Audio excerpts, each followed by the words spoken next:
Eastern Democratic Republic of Congo, about 50 kilometers northwest of the provincial capital, Goma.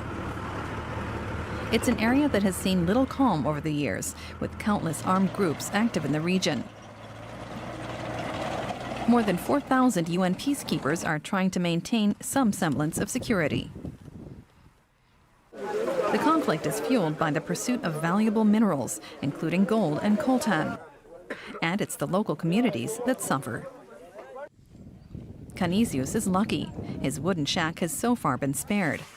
This has allowed him and his brother to continue developing their cheese business. On a good day, they produce a couple of dozen wheels of cheese. When I was a boy, I dreamt about making cheese. Working with cheese is something special for me. Cheese is delicious and healthy. And my cheese is the reason why my family and I have enough money.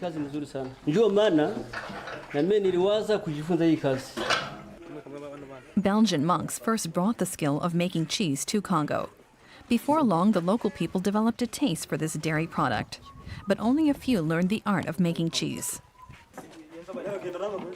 Canisius learned the trade from an old farmer who lived nearby. He was obviously a good student. I don't know how he makes it, but I just love this cheese. Over the years, Canisius has found buyers for his cheese in Goma, where a kilo of cheese in a store sells for between 2 and 3 euros.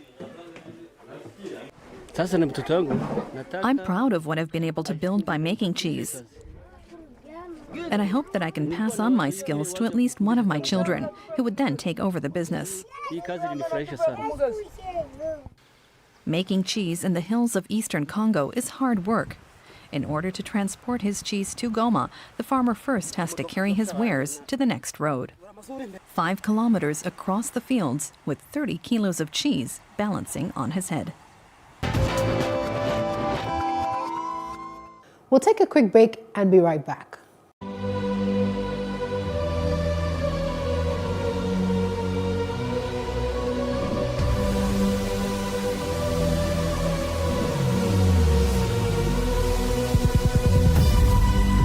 What we do not understand, we will stigmatize. What you can see is the remaining of the tanker that exploded. He suffered equally confessed.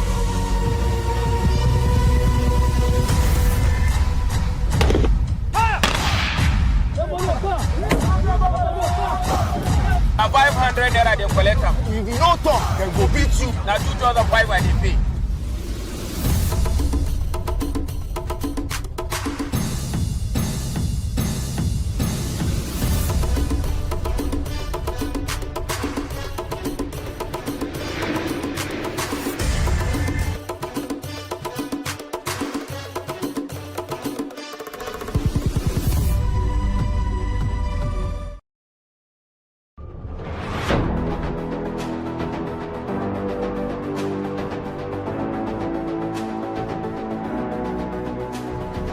First point of accountability is asking questions.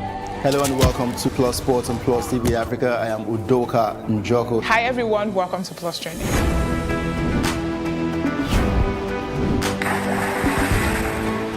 You cannot continue to recycle poverty while you're spending a lot of money on unproductive ventures. The government has to feel the impact. Honorable Commissioner, sir, welcome to the show.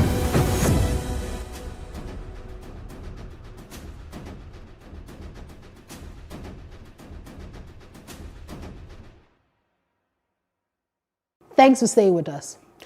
Now, have you traveled across Africa? We have one of the most beautiful beaches in the world. But sadly, the beaches are often littered with filth. A group in Mozambique is determined to keep the coastline clean. All kinds of garbage litter Miramar Beach in Mozambique's capital, Maputo. A group of a couple dozen volunteers spend their Saturday collecting the garbage.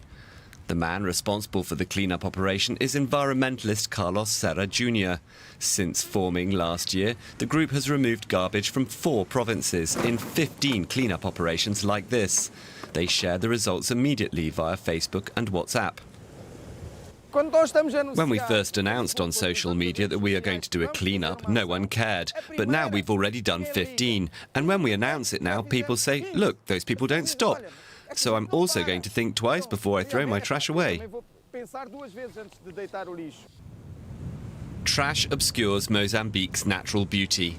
With no public trash cans at the beach, garbage can quickly grow. Sorting through the sand for bits of broken glass is a tedious task, but 25-year-old Mauro de Brito believes it has to be done. Do you really believe you'll be able to clean up this entire beach? Well, I would like to leave it really clean. I will do as much as I can. What I cannot do is do nothing and leave this glass. I can at least make some small improvement.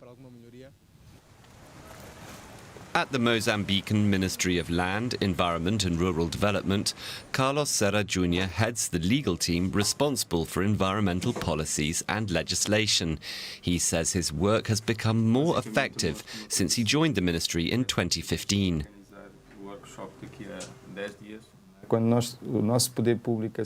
It's a matter of putting the government machinery into motion, and it works. It's much easier for an institution like this ministry to approach other public and private institutions or civil society organizations and mobilize them for a common cause.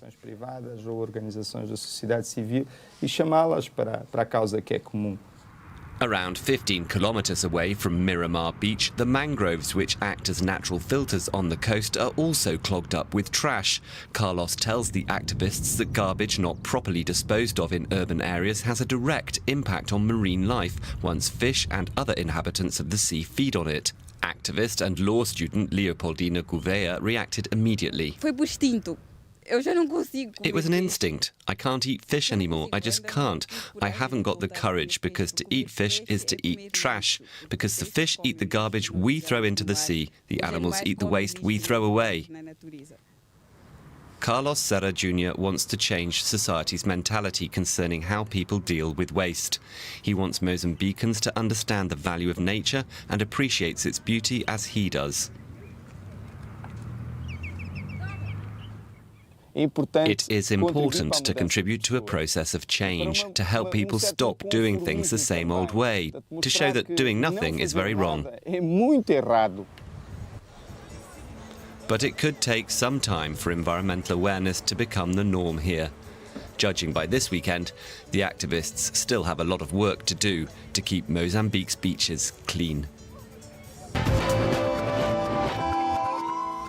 From picking plastic bottles to recycling bottles, Cameroon is beginning to take the recycling business seriously.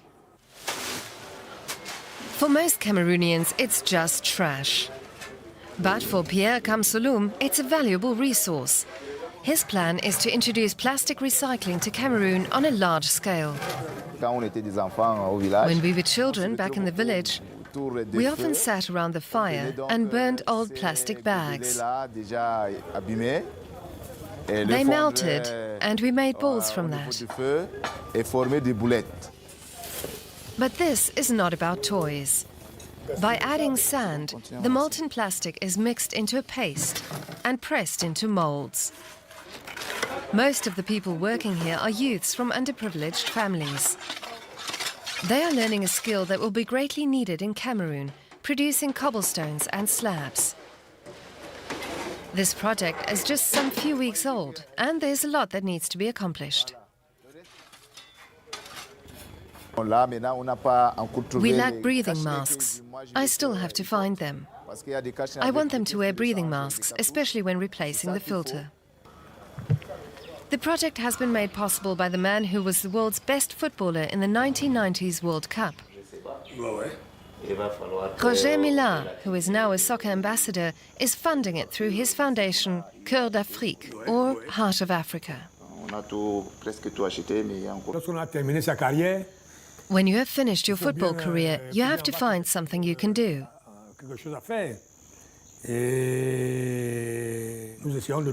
I decided to look for ways to help Cameroonian youths.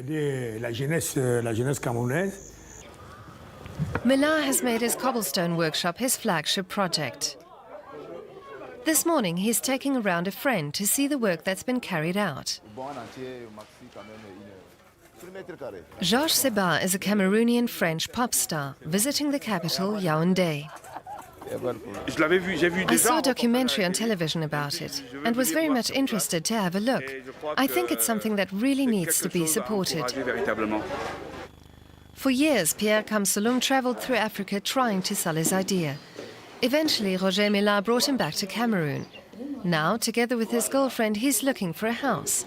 At the moment, he lives with one of Mila's employees. I think it's time I took full responsibility for my life and have a family.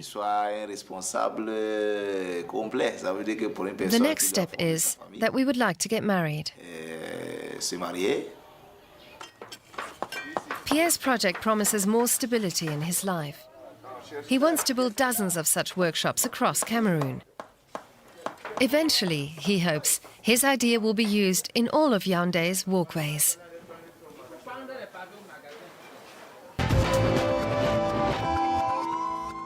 And this episode ends with the political activist in Kenya, Boniface. The writing and history is on the wall, here at the offices of Power 254. It's the focus for a new generation of young Kenyan political activists. Boniface Mwangi runs the organization, which uses the full force of modern communications to protest against corruption and nepotism.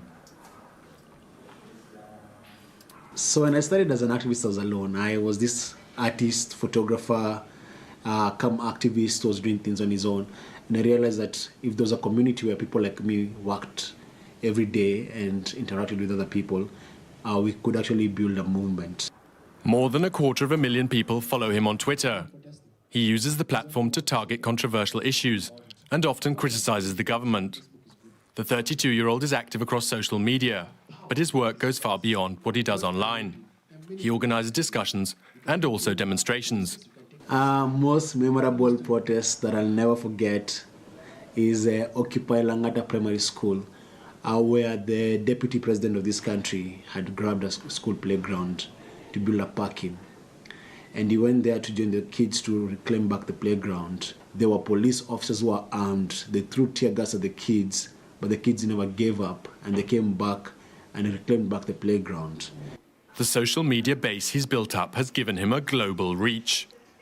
26-year-old Sarah Malia is from Malta. She decided she wanted to work for Power after watching a documentary about Boniface. 2 years ago, she started as an intern. Now she's employed there.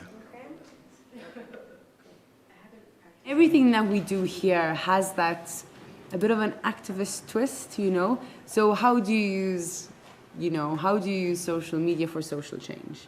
Yeah? How do you use social media to speak about different social injustices that are happening within Kenya? So a lot of our trainings do focus on that. More than 100,000 young people have now taken part in workshops run by Power under the slogan Team Courage. Although he's not the only one working there, Boniface Mwangi himself is an important part of why they come. So yes, I think he's a role model in that effect, you know, a role model for young people to say, no, we're not going to do this anymore, this is not right. A role model for people who want change in their country. My ideas for the future, I would like to play a bigger role in the governance of this country, or get to a place or a public position where I have a more defined role in the work that I do. He works into the night, building influence he hopes to use to help Kenya's youth play a part in the future of their country. And that's all we can take on Africa on the Move this week. See you next time.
Politics has helped shape the decision of the polity, from conspiracy theories to good old-fashioned comic politics. These are the results of tomorrow's election. Okay, you have it already, Abi. I am not hungry. If I need appointment, all I need to do is to start praising government.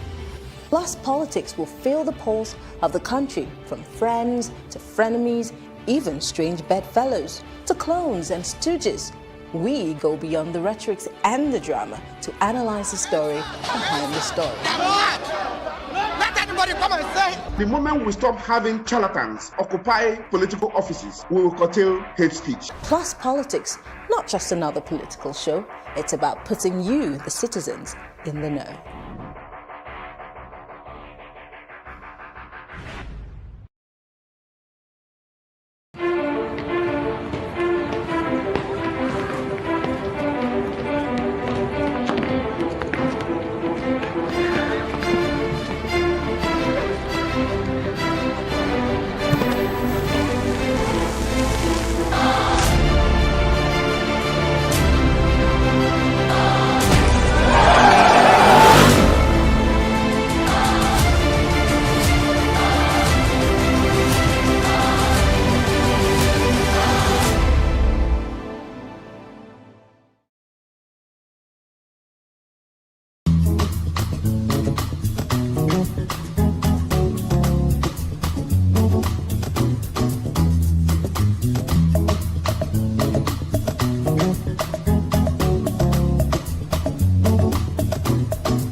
A lot of the jobs that exist today will not exist in the next 10 years.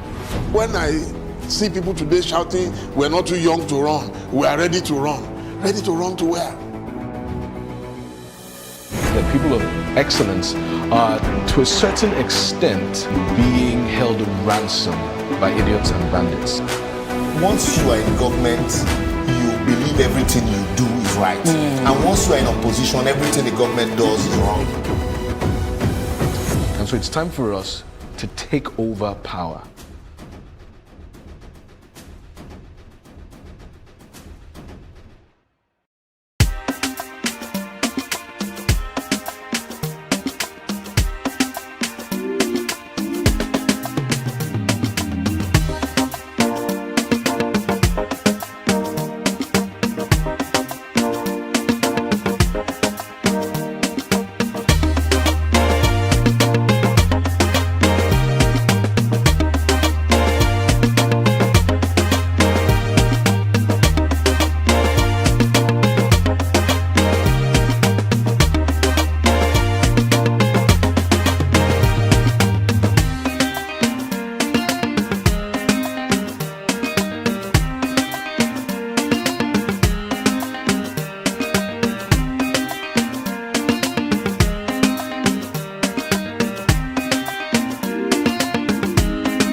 Despite producing more leaders in the nation since independence, the North remains poverty-stricken. The question is, why?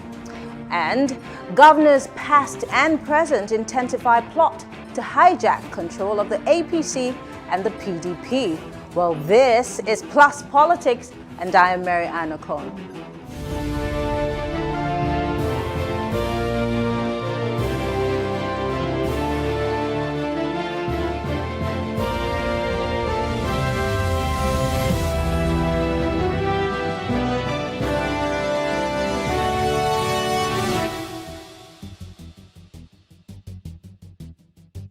Elder statesman Alhaji Tanko Yakasai has said that other regions in the country blame Northerners for their problems when the North has the highest number of poor people.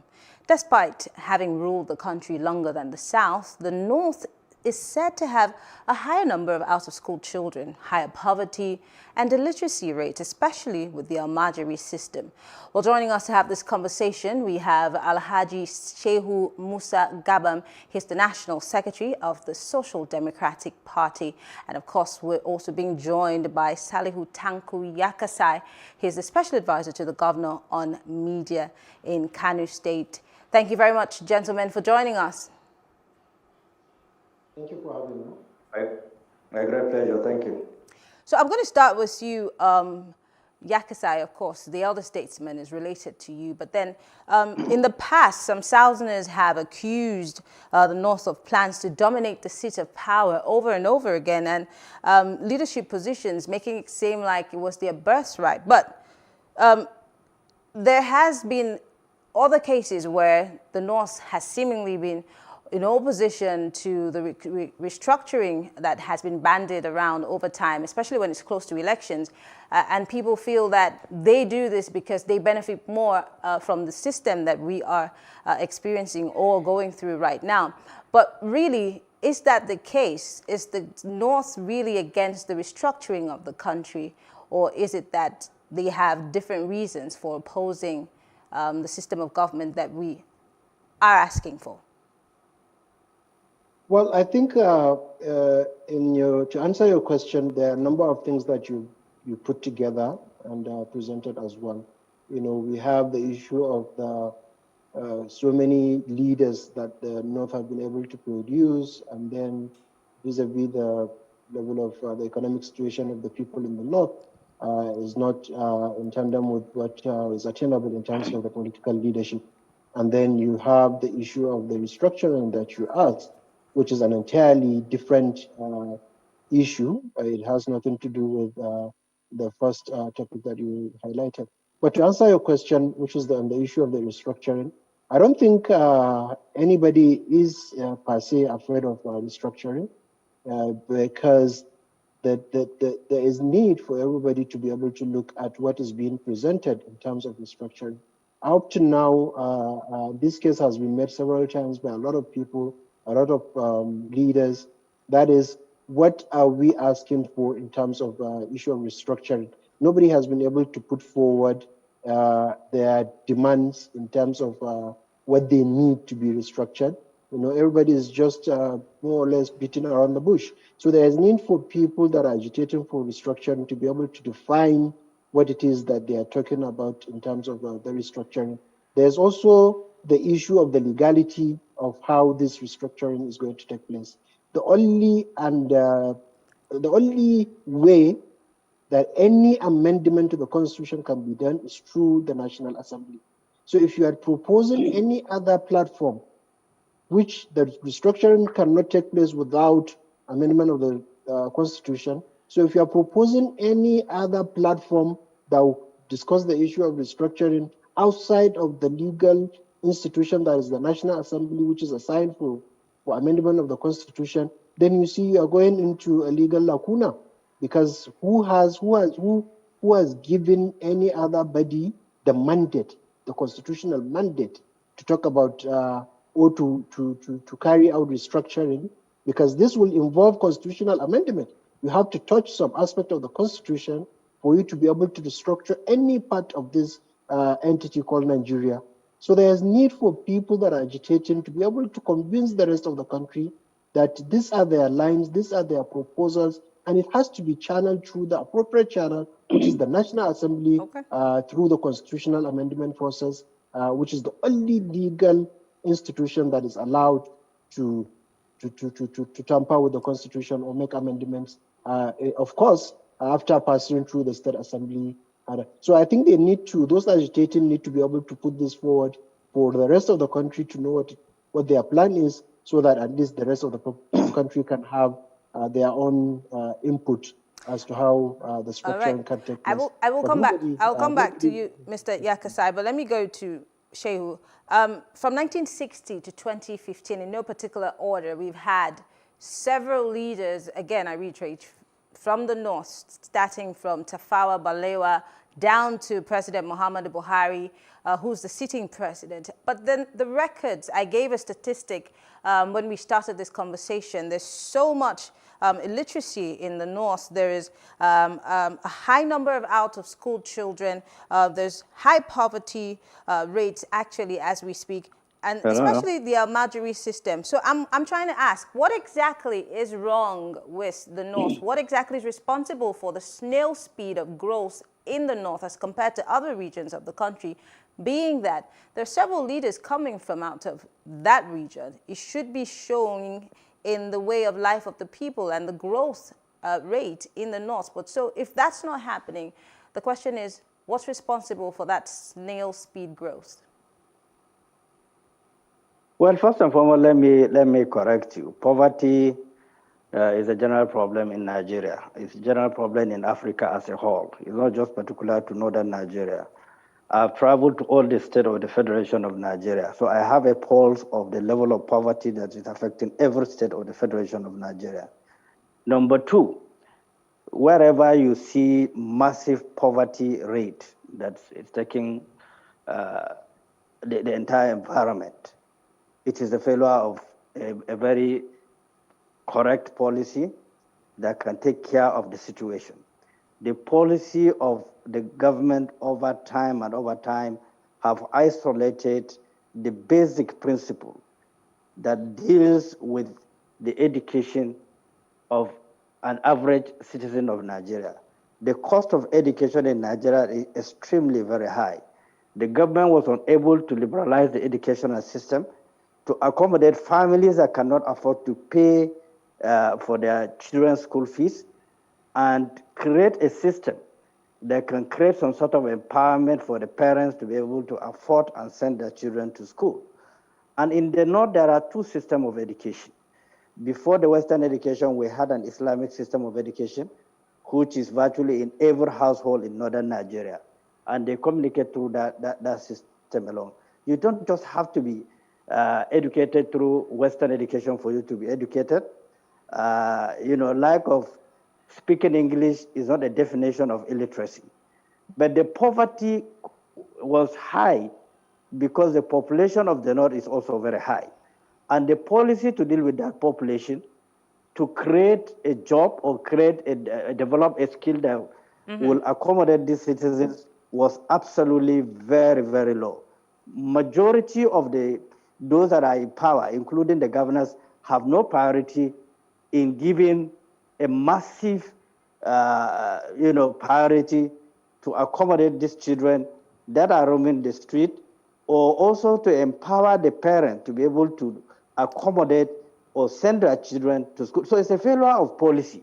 It's a failure of priority from both the federal government and the state governors as well. So I'd like to come in there, if you don't mind. You said it's a failure of government, but there seems to also be a responsibility on the part of the parents. There's Planned Parenthood Federation of Nigeria. I mean, this is everywhere in the country, where parents are told how many children they can have. They're helped to plan for the future because this affects their livelihoods one way or the other. Of course, the government has failed in their duties, but where do the parents come in here? Because you have to have a sense of responsibility, having children that you can be able to take care of. Or does religion step in here and play a role? So, you know, the thing that we say in Nigeria, that children are a gift from God, so you can have as many as you want. Could that be part of the problem? Well, you have said it all. You know, our African system have to do with culture, have to do with religion, and have to do with other factors that, culminated into African people giving birth to as much children as they could. So, but with the modernization, with the modern challenges that is making people deficient in ability to take care of themselves and their family, I think individuals are beginning to understand clearly that they need to give birth to children that they can train. When you take aside the issue of theology out of the whole discussion, it is natural for people to begin to understand that when you give birth to a number of children that you cannot control, there are also consequences that you have to pay for. So in as much as it is a normal thing to a decent person to train his own children without shifting blame to others, it is also incumbent on the government to develop policy and program in view of our history, our past as Africans, to ensure that there are programs that are well articulated, well defined, that can take care of these children and that will take away poverty from the street. So it's a policy program. It's a failure of policy from the shapers of the policy. Like Yakase have said, there are constitutional issues. It is human beings that frame the constitutions. And it's the same human beings that can amend this constitution in the overall national interest of the country. Okay. And it takes nothing to amend the constitution, provided the executive have the interest to amend this constitution in line with the governors supporting the process. It will go through, it will be amended, the Land Use Act will be amended, and of course, every state in Nigeria, particularly in the north, can take care of themselves, can take care of their system, because there are a lot of embedded natural resources, in every state of the federation that can take care of their population. But this policy cannot work except the constitution is being amended and the processes are being respected, and the stakeholders have the interest of ensuring that the constitution is amended for them to have the impetus to do what is necessary. All right, I'll come back to you, Mr. Shehu, but let me go back to Mr. Yakasai. The elder statesman, when he was addressing a group of people on this issue of the North being very poor, he mentioned that as much as Northerners have been in power, it does not reflect in, how much is being done for the people in the northern region. He said out of the 8 people who are very rich in this country, only 2 come from the north. Now, I don't want to believe that it's about wealth per se. Let's look at the leadership in the northern part of the country. Now, you have started with, the basics, saying that there has to be a political will. But if we have had precedents, because we're quick to say that power at the center, oh, the president didn't do this, we're very quick to point fingers at the president. But what about the grassroots level leadership? What about the local government chairman? What about the state governments? Have they led well? Can we say that they've done their jobs well? And when we look at the statistics coming from the north, because there are other issues in different parts of the country, but that of the north is very alarming, even though Mr. Shehu is saying that poverty is everywhere. But I do believe that the statistics we have in front of us tells the truth. Well, I have to agree, and to some extent, with what Shehu has already started itemizing on the issues or the genesis of why the poverty rate is what it is. I also agree with him to a large extent that the issue of poverty is not just peculiar to northern Nigeria alone, you understand? And to address that, I think it's not about the leaders that we have in the north who have been failing the region in particular, but we've also had leaders from the south. We've had, for instance, we've had Obasanjo that has been there for 8 years. We've had Goodluck Jonathan that has been there for 5 years. Go to Bayelsa State. Bayelsa State that was created, I think, at the same time with Jigawa State. Go and see the difference between the two states. Jigawa is far better than Bayelsa State, despite Bayelsa State taking oil revenue, and other sources of revenue. So it's not, to put it mildly, we have terrible leadership across board, and that is affecting every section of the country. And where the problem is that the reason why we have high rate of poverty in the north, I think for me, is the issue of lack of education. The level of education in the north is nothing compared to that of the south. And this one, to address this one, to understand this one, we have to look at where we are coming from as a country. Of course, we all know that the colonial masters and the missionaries started from the South, and that has helped the South in terms of their level of education. It isn't much of a government thing, to put it that way. You understand? It is because of these two factors that has been able to influence the level of education in the South, while in the North, just like Malisho has said, we have a large number of people that are educated Islamically, which is now more or less not being considered as a formal as a system of education. You understand? So these are the things that we are looking at. And if you look at the economic viability of the individuals in the South, it's not the same as those in the North, because in the North, predominantly, our main source of earning a living is farming.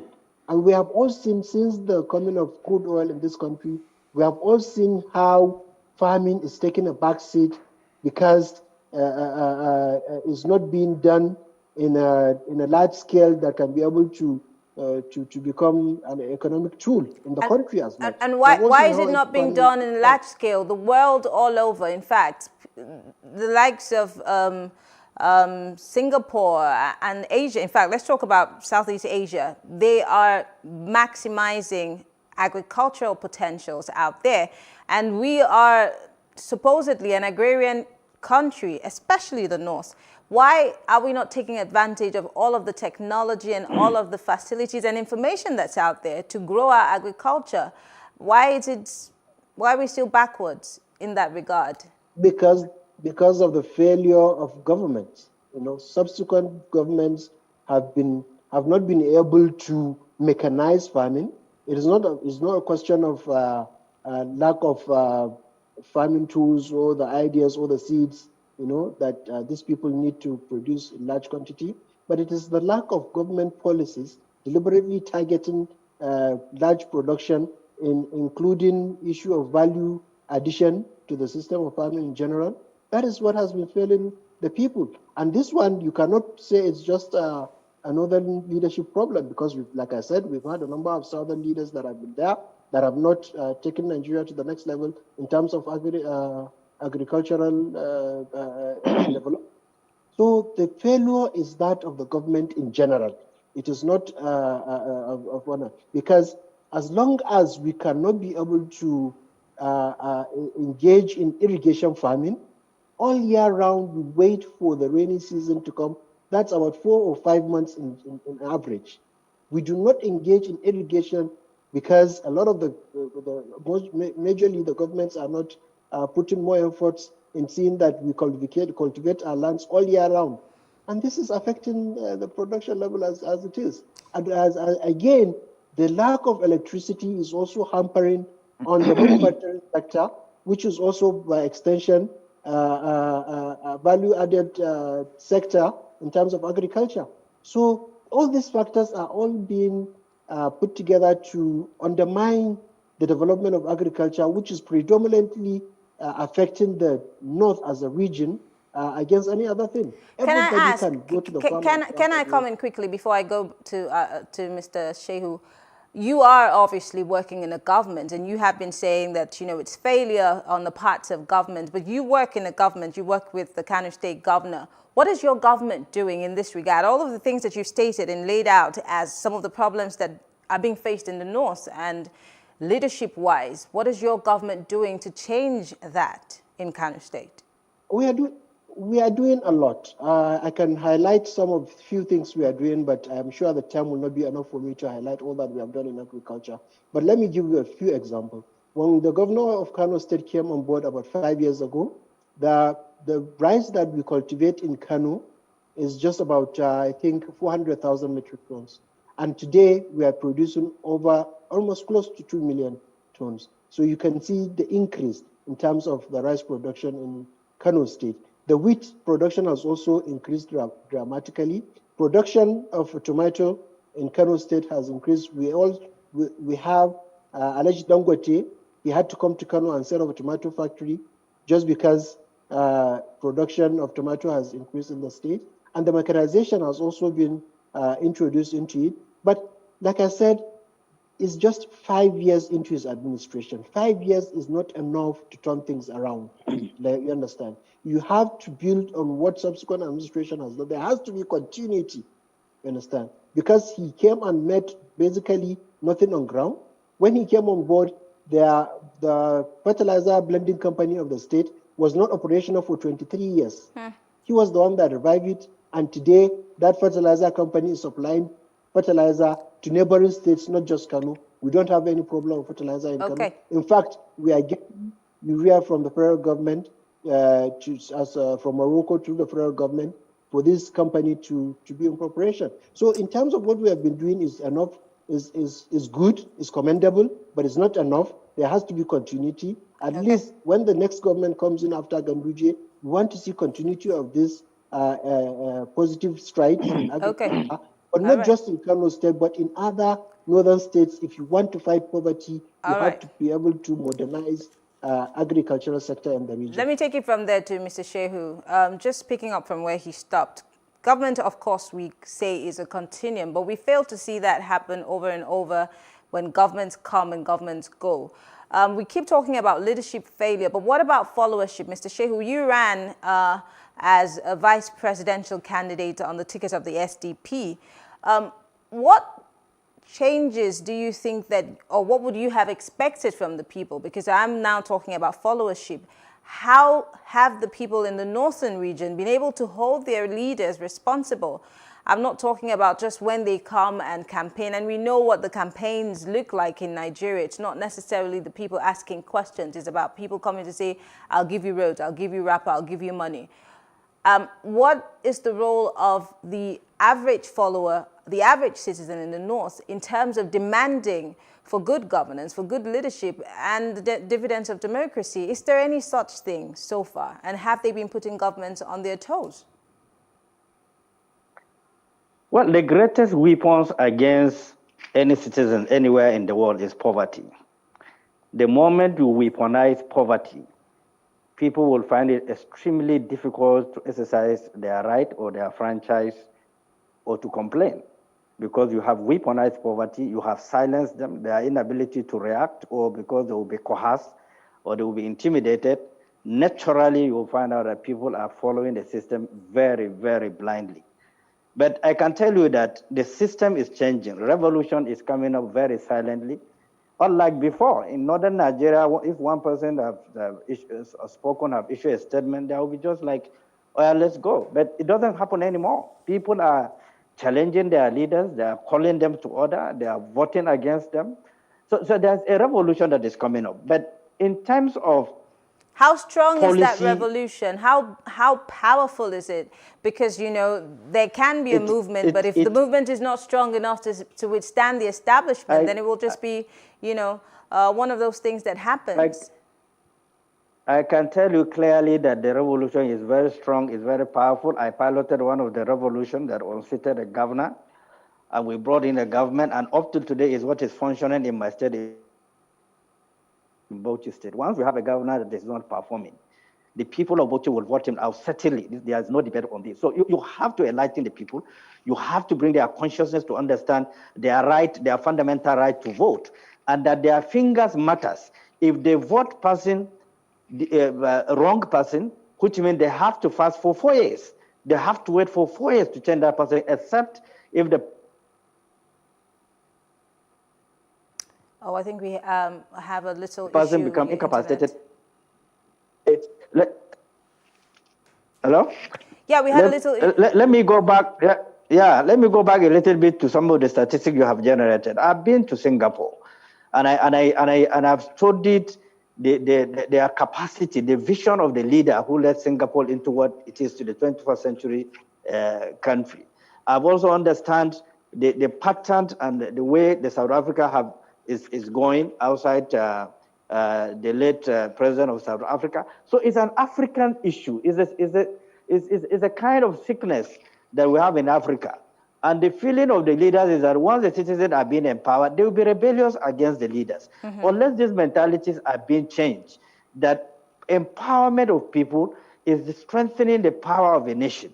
It will make the nation more viable, more economically attractive for investors, and so on and so forth. But in the environment that we live today, the moment you are being or you are acquiring some sort of muscles economically and so on, the system will start haunting you. This applies to all African countries.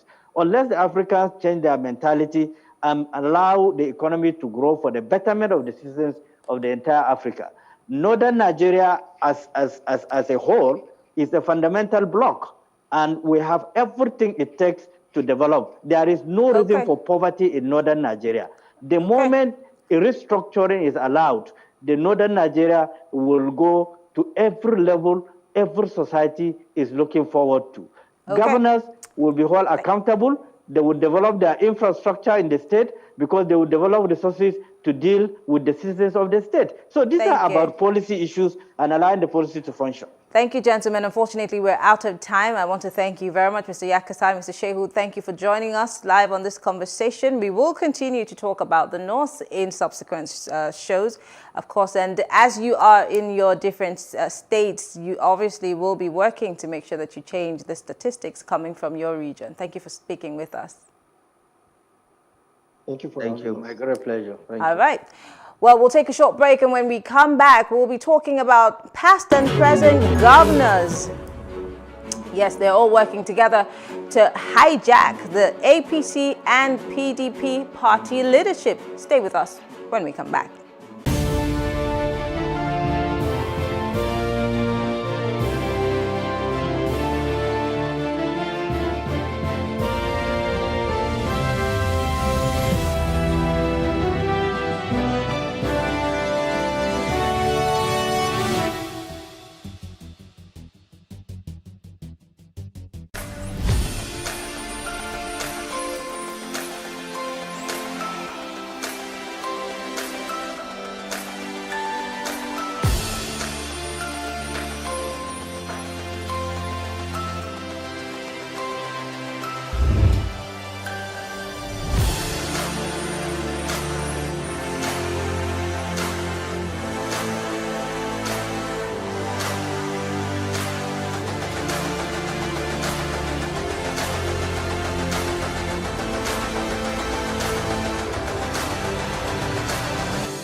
As the conversation on the 2023 presidency continues to gather momentum across regional and political belts, Nigerian governors, their predecessors, and other top party stakeholders are tightening their belts to take control of the party, of both the APC and the PDP. Joining us live to discuss this, we have public affairs analyst Mr. Bola Oba. He is joining us live from Zoom here in Lagos, and of course, joining us in the studio, political commentator Mr. Adeni Kunu. Thank you, gentlemen, for joining us. Thank you very much for having us. Thank you. So I'm going to start with you, Adeni.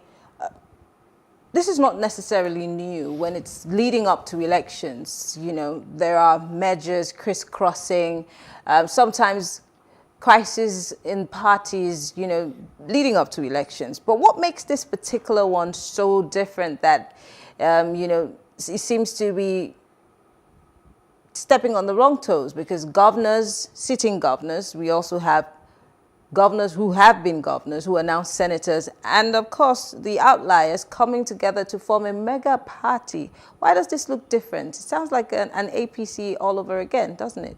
Let's not forget that in 2014, a merger resulted in what we have as the APC today. But the difference really is that the governors, even if their opinions or their positions were different, to a great extent still work with the party. But it seems as if these days and times, the governors are more brazen, they are more confident, and their intentions are made known, not necessarily resulting to any of those who you could term their predecessors in the parties or those they look up to. And do not also forget that the National Working Committee leadership of the APC, let me even say the party chairperson, the chairman and the president of Adams Oshiomhole, was, sent packing because of the power block in the APC. And this same set of governors that appear to be coming together, unarguably responsible for it. When it became as if the party couldn't actually breathe easy. So the president had to let him go. And if you also look at it, it perhaps might not be as tough as it is for the ruling party. If you look at it, that the president, without the powers, actually cancelled the National Working Committee, ended the lifespan of that. The little I've read, when I say little, the papers I've looked at, the APC constitution, I've not seen where the leader of the party just annulled a particular elective working committee. And if you look at it, if you hold any position, if you're a governor or anything, you cannot also hold a party position. At the same time, you brought back, the governor of Yobe State, who should not actually hold a position of the party, to head the transition committee. So there's a whole lot of confusion there. And don't forget, he's a sitting governor. You've talked about the war chest. So basically, I think the governors believe that they have a lot of things at their disposal that can make them, turn the tables around. And people never believed they could go this way. And don't forget, it's not just happening in the ruling party. It's also happening at the opposition party. So basically, they believe that our eyes are open now to say that we have a lot of power and influence in our hands and we can do this. Then don't also forget that they believe that the perhaps unwritten agreement they had before the merger in 2014 cannot be the same thing that they have to follow, that perhaps the times have changed and things have changed and other persons are interested. So the days ahead are interesting. Interesting. Mr. Bola, I'm coming to you now. This seems to be a war of, relevance per se, because this is more like the sitting governors versus former governors. And the aggrieved party seems to be the former governors who seem like they're no longer relevant.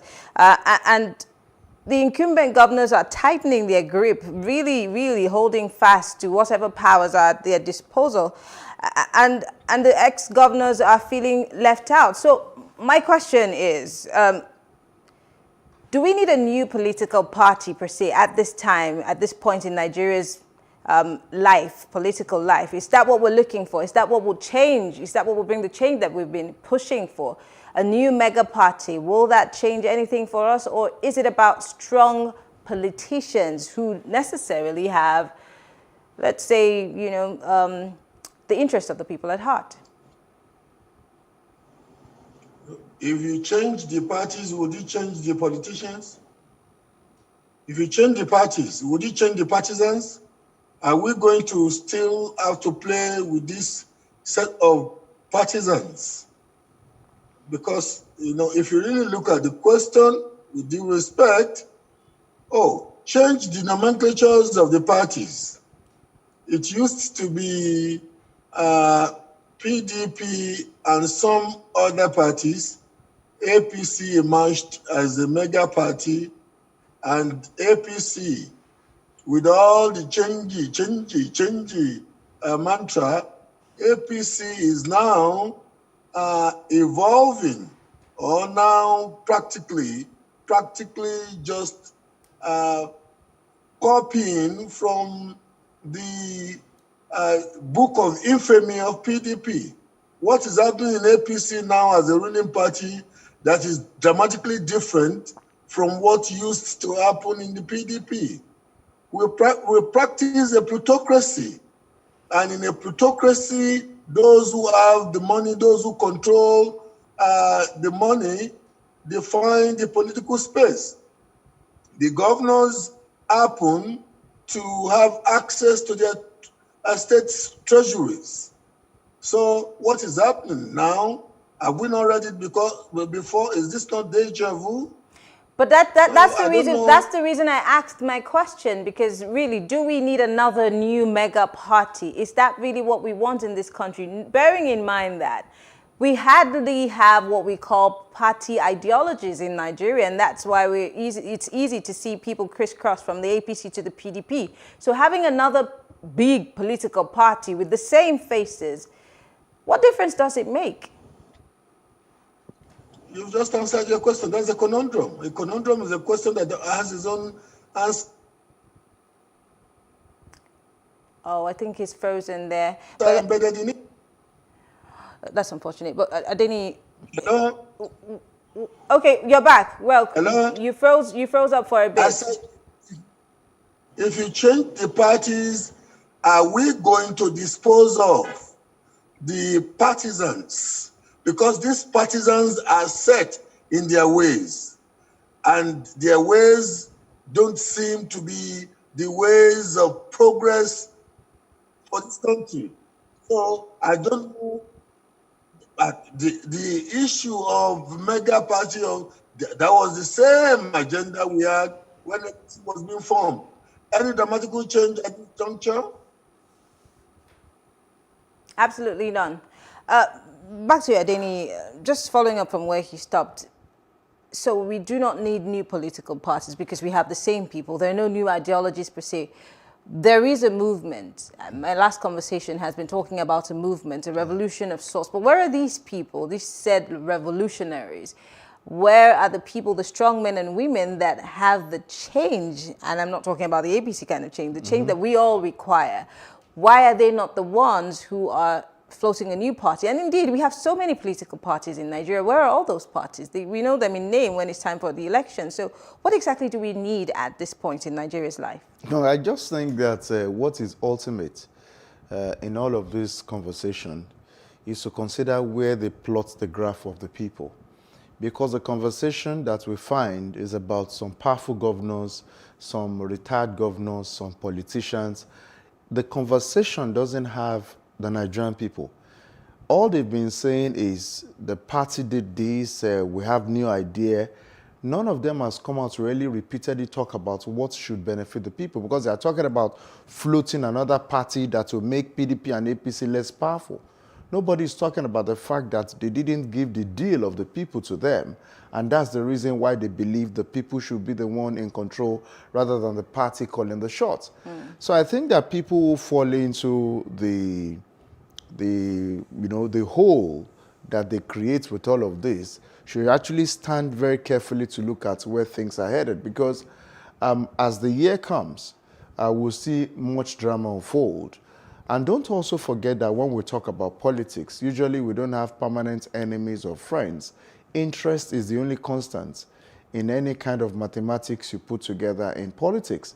It therefore means that we have to look at, okay, what's the interest that actually make the people that occupy the office of the citizens the most important in the equation we are talking about? Because if we do not consider the people, then we've left everything to go with the winds. It therefore means if we are talking, for instance, a number of governors and some cabinet members of this administration, El-Rufai, Rotimi Amechi, they've talked about it is only important that the power goes to the south, although El-Rufai was saying, although he doesn't think that's how democracy should work, but he believes that what has been agreed, gentleman's agreement. So that simply means there was an agreement before the merger in 2014 or after the merger that if the power goes north, it has to come south. Even if many people are not comfortable with it, that's what some of them agreed. But if you also look at it, some other persons are not very comfortable with that arrangement. They believe that at this point we cannot, even among armed robbers, they have ethics. Among thieves, there is honor. You understand? So let us look at, the reality is, let's look at those who are honorable and those who understand the ethics of what they've agreed to. But in the whole equation, you have to repeat, where does the average Nigerian stand in this particular agreement? That is what is ultimate for me. Because if you don't put Nigerians in the picture, we're still going to remain where we are. We know what's happening to us at the moment. I would really want to follow up with a question and say, I mean, have we ever been the priority? Because most times these decisions are made within party members. And the average Nigerian who is governed does not necessarily think that politics or political parties is a place for them. So when will we ever be included in the whole? Well, if you look at it, for everybody who finds himself or herself within the political sphere, you'd always have to talk to people and give them the impression that you could do justice to all the things that have affected them.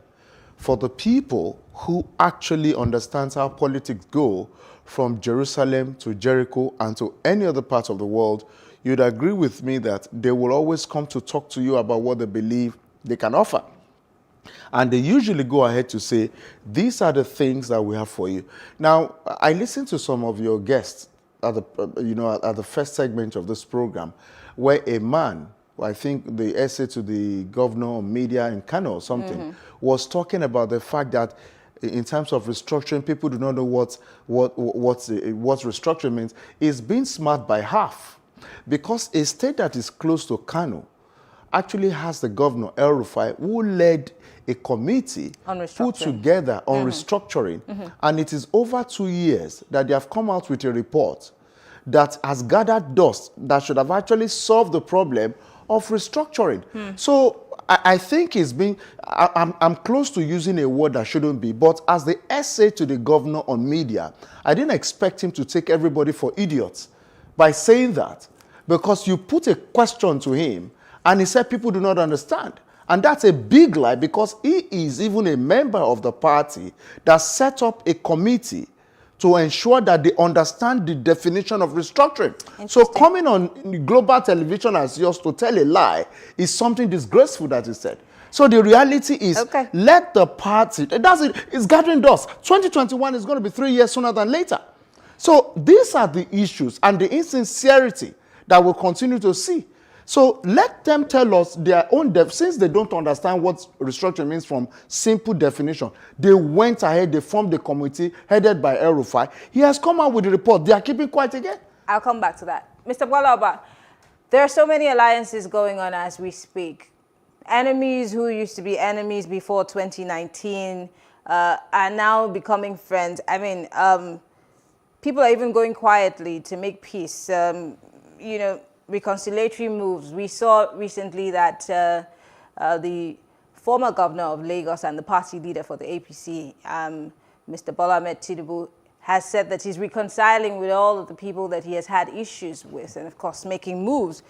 But where do you think that the parties, the political parties, both APC, PDP, and even the mega party, if it actually becomes a thing, where do you think they all will be zoning the presidency's ticket to? Because that's what everybody's talking about. The Ndigos are at loggerheads right now because of who emerged as the new leader of the Ndigos, and that's the matter that's in court. And these people are also agitating for a president coming to the southeast. So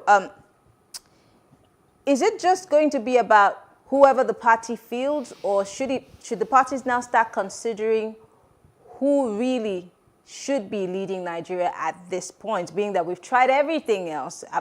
We've tried, somebody who we think can do the job, somebody who looks like he can do the job. How about somebody who can really do the job? Well, do you think parties will be considering that this time around? If I've understood the question correctly, it is typical at about this time for politicians to be making realignments. It is just typical in Nigeria that the governors seem to have a functional advantage, or that the governors seem to be better placed than other sets of politicians because of the ease of access they have to their treasuries is not also new. You must remember that a Schwarz-Böckling president once had to prostrate for his vice president because the governors were lining up behind the vice president. And we have seen that even in the emergence of the APC, it took some governors having to walk out of the PDP convention for the mega party that today is called the APC for it to emerge.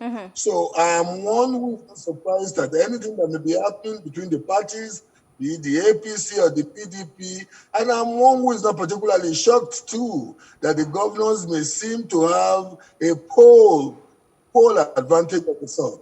If my audio is good to you, I think I've made my point. Thank you very much, gentlemen. Well, on that note, we want to appreciate you all for being here. Bola Oba is a political analyst, and so is Adeni Ikunu. Thank you very much for being part of the conversation. Thank you for having us here. Thank you. Well, more of these kinds of conversations will come your way on Plus Politics. Stay with us. We'll be right back. And when we come back, Nigerians have their say about whether Nigeria needs new political parties or better candidates.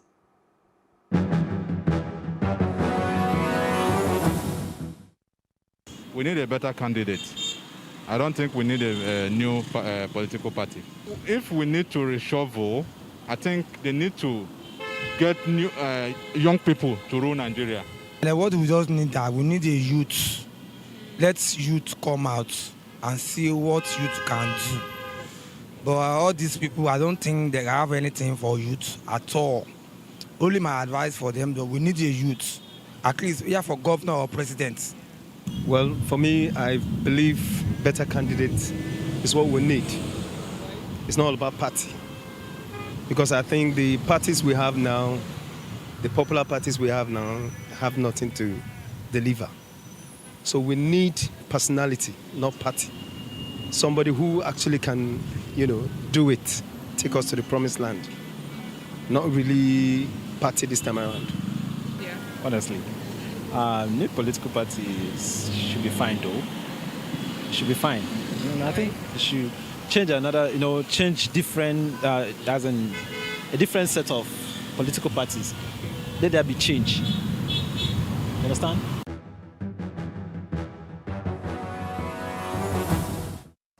It's time for my take.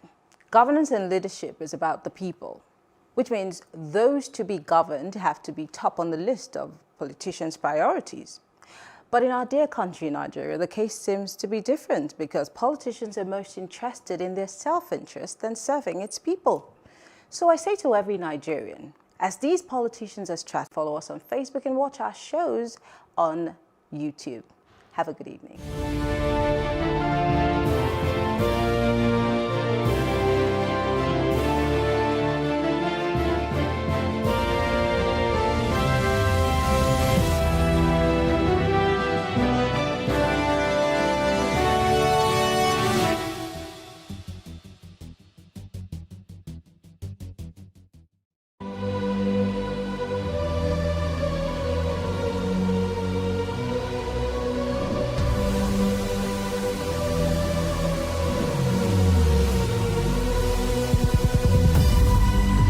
What we do not understand, we will stigmatize. What you can see is the remaining of the tanker that exploded. The suspect